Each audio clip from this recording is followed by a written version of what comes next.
حرج نہیں ہے، تھوڑا سا بچے بھی خوش ہو جاتے ہیں، ان کو حوصلہ افزائی ہو جاتی ہے۔ سحری اور افطاری میں کیا کھائیں؟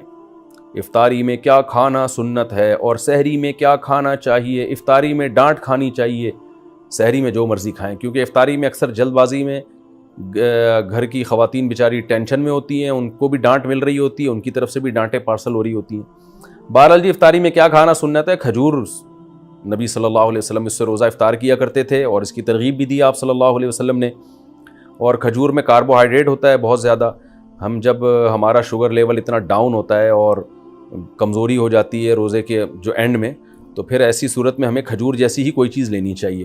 ہم لوگ کیا کر رہے ہوتے ہیں؟ شربتیں پی رہے ہوتے ہیں چینی کے، اس میں کاربوہائیڈریٹ تو ہوتا ہے اور وہ شوگر لیول ڈھا کر کے اوپر چلا جاتا ہے ہمارا، اور پھر دماغ ٹون ہونا شروع ہو جاتا ہے، مغرب کے بعد سے غنودگی بجائے فریشنس کے اور بیکار لائف ہو جاتی ہے، اور پھر تراویحوں میں لوگ کیسے اونگ رہے ہوتے ہیں۔ تو میٹھا نہیں کھانا چاہیے افطاری میں، جو بہت زیادہ لوگ میٹھا پھوڑ رہے ہیں۔ میڈیکل سائنس کی باتیں کر رہا ہوں، اسلام کی بات نہیں کر رہا میں، ایک ظاہر اپنا تجربہ شیئر کر دینا چاہیے۔ تو چینی اور اس سے بنے ہوئے شربتوں سے اوائڈ کرنا چاہیے۔ کھجور میں میٹھا ہوتا ہے لیکن وہ اچھی قسم کا میٹھا ہوتا ہے، اس سے وہ غنودگی نہیں آتی، اور اس میں منرلز بہت زیادہ ہوتے ہیں، آپ کو طاقت بھی ملتی ہے اس سے، بہت سارے منرلز ہوتے ہیں اس میں، وائٹامنز ہوتے ہیں، تو اور سنت بھی ہے۔ تو کھجور کا پھر ہمارے ایک بڑی ظلم یہ کرتے ہیں کہ اتنا سا کھجور لے کے نا بس ایک افطار کیا، اس کے بعد پھر ڈائریکٹ آ جاتے ہیں پکوڑوں پہ۔ تو کھجور تمیز سے کھا لو بھائی، ذرا اچھی طرح کھا لو، اس میں کیا جا رہا ہے آپ کا، اتنا مزیدار غذا ہے اور سکون بھی ملتا ہے، راحت بھی ملتی ہے، طاقت بھی آتی ہے۔ پھر اس کے بعد آپ تھوڑی بہت جو گنجائش رہ جائے گی وہ پکوڑے سموسے پھوڑ پھاڑ لینا۔ تو کھجور کے ساتھ بہت نفرت ہے۔ نبی صلی اللہ علیہ وسلم نے فرمایا جس گھر میں کھجور نہیں ہے نا فَأَهْلُهُ جِيَاعٌ، وہ گھر والے بھوکے ہیں۔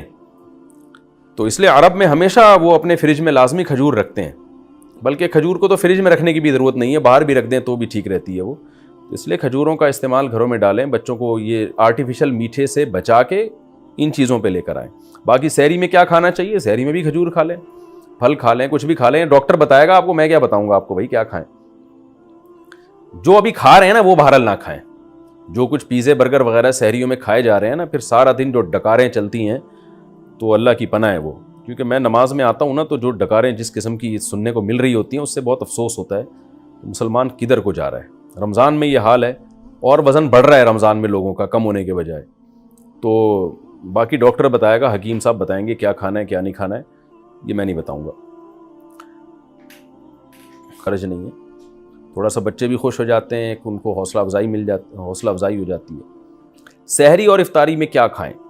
افطاری میں کیا کھانا سنت ہے اور سحری میں کیا کھانا چاہیے؟ افطاری میں ڈانٹ کھانی چاہیے، سحری میں جو مرضی کھائیں، کیونکہ افطاری میں اکثر جلد بازی میں گھر کی خواتین بیچاری ٹینشن میں ہوتی ہیں، ان کو بھی ڈانٹ مل رہی ہوتی ہے، ان کی طرف سے بھی ڈانٹیں پارسل ہو رہی ہوتی ہیں۔ بہرحال جی افطاری میں کیا کھانا سنت ہے؟ کھجور، نبی صلی اللہ علیہ وسلم اس سے روزہ افطار کیا کرتے تھے اور اس کی ترغیب بھی دی آپ صلی اللہ علیہ وسلم نے۔ اور کھجور میں کاربوہائیڈریٹ ہوتا ہے بہت زیادہ، ہم جب ہمارا شوگر لیول اتنا ڈاؤن ہوتا ہے اور کمزوری ہو جاتی ہے روزے کے جو اینڈ میں، تو پھر ایسی صورت میں ہمیں کھجور جیسی ہی کوئی چیز لینی چاہیے۔ ہم لوگ کیا کر رہے ہوتے ہیں؟ شربتیں پی رہے ہوتے ہیں چینی کے، اس میں کاربوہائیڈریٹ تو ہوتا ہے اور وہ شوگر لیول ڈھا کر کے اوپر چلا جاتا ہے ہمارا، اور پھر دماغ ٹون ہونا شروع ہو جاتا ہے، مغرب کے بعد سے غنودگی بجائے فریشنس کے اور بیکار لائف ہو جاتی ہے، اور پھر تراویحوں میں لوگ کیسے اونگ رہے ہوتے ہیں۔ تو میٹھا نہیں کھانا چاہیے افطاری میں، جو بہت زیادہ لوگ میٹھا پھوڑ رہے ہیں۔ میڈیکل سائنس کی باتیں کر رہا ہوں، اسلام کی بات نہیں کر رہا میں، ایک ظاہر اپنا تجربہ شیئر کر دینا چاہیے۔ تو چینی اور اس سے بنے ہوئے شربتوں سے اوائڈ کرنا چاہیے۔ کھجور میں میٹھا ہوتا ہے لیکن وہ اچھی قسم کا میٹھا ہوتا ہے، اس سے وہ غنودگی نہیں آتی، اور اس میں منرلز بہت زیادہ ہوتے ہیں، آپ کو طاقت بھی ملتی ہے اس سے، بہت سارے منرلز ہوتے ہیں اس میں، وائٹامنز ہوتے ہیں، تو اور سنت بھی ہے۔ تو کھجور کا پھر ہمارے ایک بڑی ظلم یہ کرتے ہیں کہ اتنا سا کھجور لے کے نا بس ایک افطار کیا، اس کے بعد پھر ڈائریکٹ آ جاتے ہیں پکوڑوں پہ۔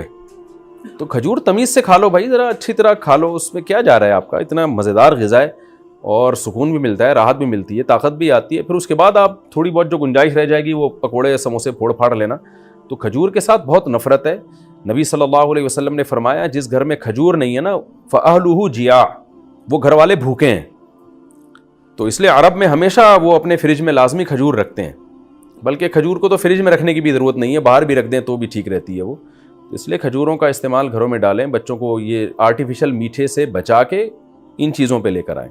باقی سحری میں کیا کھانا چاہیے؟ سحری میں بھی کھجور کھا لیں، پھل کھا لیں، کچھ بھی کھا لیں، ڈاکٹر بتائے گا آپ کو، میں کیا بتاؤں گا آپ کو بھائی کیا کھائیں۔ جو ابھی کھا رہے ہیں نا وہ بہرحال نہ کھائیں. جو کچھ پیزے برگر وغیرہ سحریوں میں کھائے جا رہے ہیں نا، پھر سارا دن جو ڈکاریں چلتی ہیں تو اللہ کی پناہ ہے وہ. کیونکہ میں نماز میں آتا ہوں نا، تو جو ڈکاریں جس قسم کی سننے کو مل رہی ہوتی ہیں اس سے بہت افسوس ہوتا ہے کہ مسلمان کدھر کو جا رہا ہے. رمضان میں یہ حال ہے، اور وزن بڑھ رہا ہے رمضان میں لوگوں کا کم ہونے کے بجائے. تو باقی ڈاکٹر بتائے گا، حکیم صاحب بتائیں گے کیا کھانا ہے کیا نہیں کھانا ہے، یہ میں نہیں بتاؤں گا. خرچ نہیں ہے. تھوڑا سا بچے بھی خوش ہو جاتے ہیں، ان کو حوصلہ افزائی ہو جاتی ہے. سحری اور افطاری میں کیا کھائیں؟ افطاری میں کیا کھانا سنت ہے اور سحری میں کیا کھانا چاہیے؟ افطاری میں ڈانٹ کھانی چاہیے، سحری میں جو مرضی کھائیں. کیونکہ افطاری میں اکثر جلد بازی میں گھر کی خواتین بیچاری ٹینشن میں ہوتی ہیں، ان کو بھی ڈانٹ مل رہی ہوتی ہے، ان کی طرف سے بھی ڈانٹیں پارسل ہو رہی ہوتی ہیں. بہرحال جی افطاری میں کیا کھانا سنت ہے؟ کھجور، نبی صلی اللہ علیہ وسلم اس سے روزہ افطار کیا کرتے تھے اور اس کی ترغیب بھی دی آپ